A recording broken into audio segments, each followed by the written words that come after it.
My name is Emma, and I'm 28 years old. People think silence in a house means peace, but they're wrong. There's a kind of silence that isn't calm at all. It's hollow. It echoes in the walls of those old Boston townhouses, in the spaces between antique furniture and portraits of ancestors. It echoes in your chest until you feel like you could scream and nobody would turn their head. That's the silence I grew up in. Have you ever felt like the invisible one in your own family? Drop a comment and let me know where you're listening from. I'd love to know who's part of this story with me. My family doesn't measure worth in happiness. They measure it in lineage. We live in Boston's Beacon Hill, a world of brick sidewalks and old money where your last name is your entire resume. My father, James, is a retired investment banker. He doesn't work, he manages the estate. My mother, Michelle, runs the city's Historical Preservation Society. Her job is to make sure the past is more important than the present. And then there's my sister, Madison. She's 3 years younger, an art curator, and the family's golden child. She knows how to charm at galas, how to be seen with the right people. She fits. I don't. I'm Emma, the introverted biotech researcher, the nerdy daughter. In our family, if it can't be framed at a gallery or announced at a charity ball, it isn't real. My work, my passion, my life spent in a lab, it was just my unprofitable hobby. You have to understand this kind of cruelty. It isn't a single event. It's a quiet, daily practice. It's the trap of normalized cruelty. It's 1,000 tiny dismissals that become your entire identity. It's the way my mother would praise Madison for an entire dinner for discovering a new artist and then turn to me and say, "And Emma, are you still in that lab?" The unspoken question was always the same: why can't you be more like your sister? My role as the family disappointment was decided so long ago I barely fought it. My silence was expected. It was my contribution. And for years I gave it to them freely. People always ask, why did you stay? Why did you take it for so long? They don't understand the invisible chains of the survivor. You don't stay because you're weak. You stay because you've learned that silence is a survival strategy. When you grow up in a place where every opinion you have is difficult and every passion you hold is obscure, you learn to stop speaking. You learn that fighting back only brings more pain. You learn to live in the quiet. It's not weakness. It's the learned behavior of someone trapped in a prison that has no bars. I just kept my head down, focused on my research, and paid my own bills. I told myself their approval didn't matter. I thought that by making myself smaller, I could avoid their criticism. I was wrong. They didn't just want me to be small. They wanted me to be gone. And they were just waiting for the perfect audience to prove it. The event was my sister Madison's engagement party. It was held at the Copley Grand in a ballroom that smelled like old money and lilies. Chandeliers dripped crystals from the ceiling, and the sound of polite laughter was almost as loud as the string quartet in the corner. I was forced to be there, of course. My presence was required for the family portrait. I stood near the edge of the room, holding a glass of champagne. I hadn't touched, just trying to remain invisible. I watched my father, James, charming a group of investors, while my mother, Michelle, floated through the room, her pearls gleaming a perfect hostess. Madison was the center of it all. She was radiant in a pale green dress, her hand resting on her fiancé's arm, her diamond ring catching the light. She looked every bit the golden child they'd raised her to be. I was just trying to survive the next hour when my mother spotted me. "Emma, darling, there you are." She glided over, her smile tight, and took my arm. "Come, come, your father and I have something for you." She led me to the center of the room, right by the towering ice sculpture. My father and Madison joined us. I felt a prickle of unease. This was a performance. I was being moved onto the stage. "What is it?" I asked. Well, my mother announced, her voice just loud enough for the nearby guests to turn. "We know your graduation is next week, and we felt so terrible we haven't acknowledged your efforts." Madison, right on cue, pulled out her phone and aimed the camera at my face. "I want to get this," she said, her voice dripping with fake sweetness. "It's a big moment." My father stepped forward, holding a beautifully framed document. It looked like a diploma matted in navy blue silk.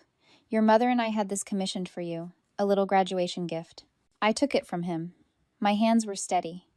I looked down at the elegant script engraved on heavy parchment. At the top in gold leaf, it read, "Certificate of Disappointment." My breath caught. I read the lines below each one, a perfectly crafted insult, a summary of my entire life in their eyes. For the pursuit of an unprofitable and obscure hobby, instead of a respectable career.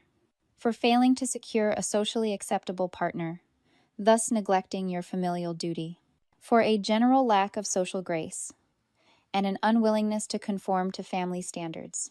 It was all there signed at the bottom by James and Michelle. I heard a small laugh bubble up from Madison. The guests nearby were watching their expressions a mix of shock and amusement. They thought it was a joke, a strange, cruel family roast. But I knew my family. This wasn't a joke. This was a lesson. This was them in front of everyone putting me back in my place. This was their final, perfect humiliation. My mother leaned in her perfume thick and cloying. "We just thought you should have something to frame, dear," she whispered, "since you won't have any actual awards." Madison's phone was still in my face, the red recording light, a tiny burning eye. They were waiting for me to cry, to scream, to finally break. I looked at the certificate for a long moment. I could feel the heat of Madison's phone, the weight of every eye in that ballroom. They were all waiting for the performance. They wanted tears. They wanted me to shatter. I looked at my father, James, his face, a mask of polite concern. I looked at my mother, Michelle, her smile so bright it was almost violent. I looked at Madison, her eyes gleaming with triumph behind the camera lens. And I felt nothing. Just a profound, cold clarity. They thought this was an execution. They didn't realize it was a release. I carefully, almost tenderly placed the framed certificate back on the white linen tablecloth. "Thank you," I said. My voice was quiet, but it cut through the silence. Madison's smile faltered. My mother's head tilted, confused. "This clarifies everything." I didn't offer any other explanation. I didn't need to. I smoothed the front of my dress, picked up my clutch, and turned. I walked away from the table, my footsteps silent on the thick carpet. I walked past the ice sculpture, past the string quartet, past the wide-eyed guests. I could feel their stares on my back, a current of confused, awkward energy. I heard my mother call my name Emma, her voice sharp with a sudden, unfamiliar note of panic. I heard Madison whisper, "Wait, where is she going?" I didn't stop, I didn't look back. I pushed through the grand wooden doors of the ballroom and stepped out into the cool night air of the Copley Grand's lobby. I didn't run, I walked. A taxi was waiting at the curb. I slid into the back seat and gave my address. As the car pulled away, I watched the hotel's grand entrance fade in the window, and for the first time in 28 years, I felt like I could finally breathe. My family was still in that ballroom, confused by my lack of a breakdown. They thought my quiet exit was a sign of defeat. They had no idea it was a victory lap. I pulled out my phone, not to look at their texts, but to look at an email I'd received 2 days ago. An email I had read and reread until the words were burned into my memory.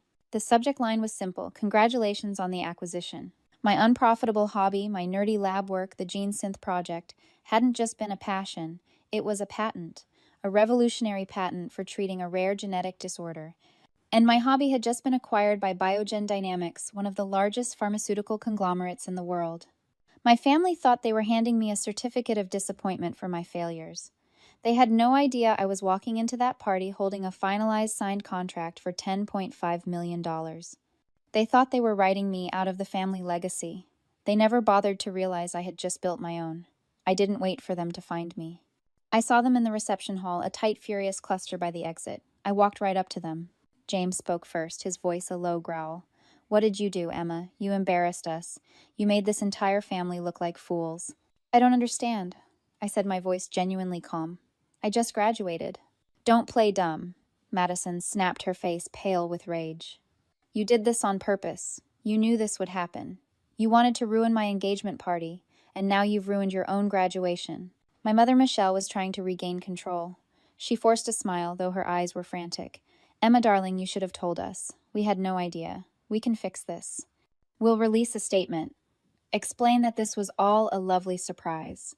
"Fix what, mother?" I asked. "The fact that you were all broadcast on live television looking horrified that I wasn't a failure." "You set us up," James accused. I looked at him, then at my mother, then at Madison. "You think my life's work, my entire life, has been about you?"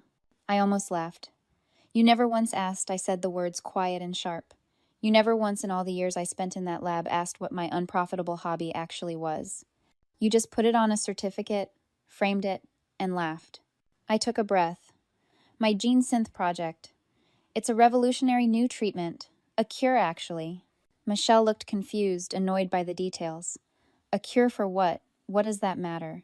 It's a cure, I said, letting each word land for the rare genetic condition the Historical Preservation Society was founded to honor, the one our great-great-grandmother died from, the one your entire legacy is built on. The color drained from my mother's face. James stared at me, his mouth slightly open. Madison just looked blank.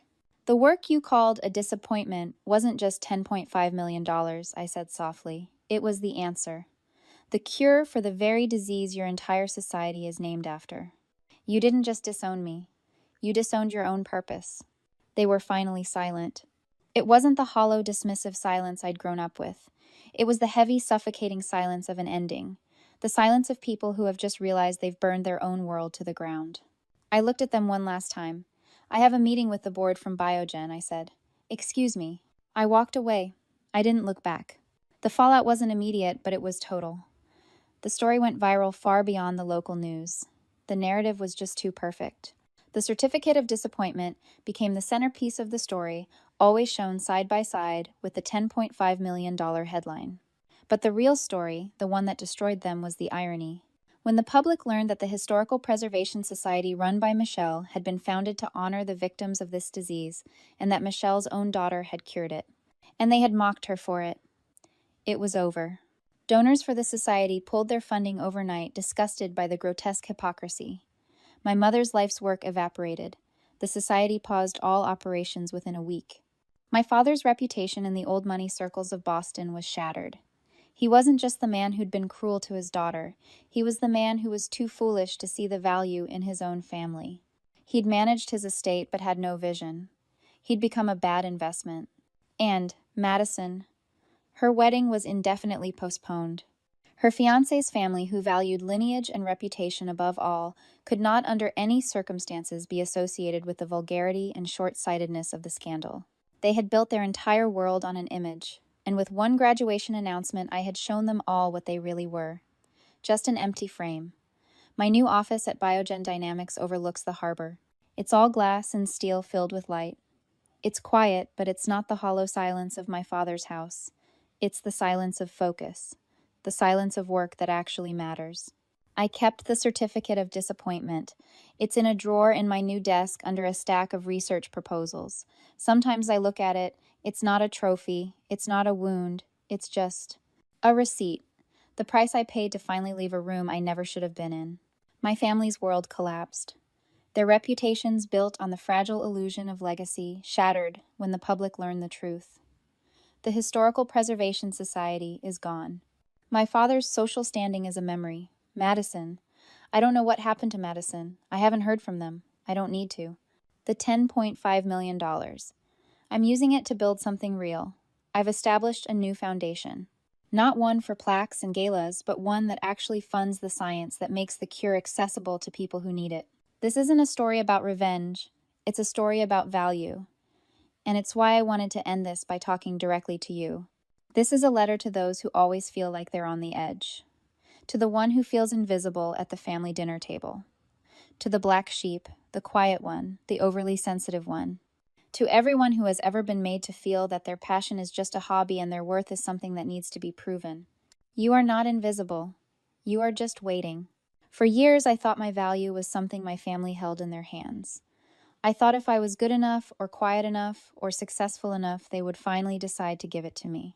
The day they handed me that certificate, I realized they never had it to give. My worth was never theirs to define. I'm telling you this because there is a profound, unshakable peace that comes when you stop begging for a seat at their table and you go build your own. You build it with your work, with your passion, with the quiet victories that no one else needs to see. You don't need their permission to be whole. My name is Emma. I'm a scientist. I'm a director. And for the first time in my entire life, I am finally completely at peace.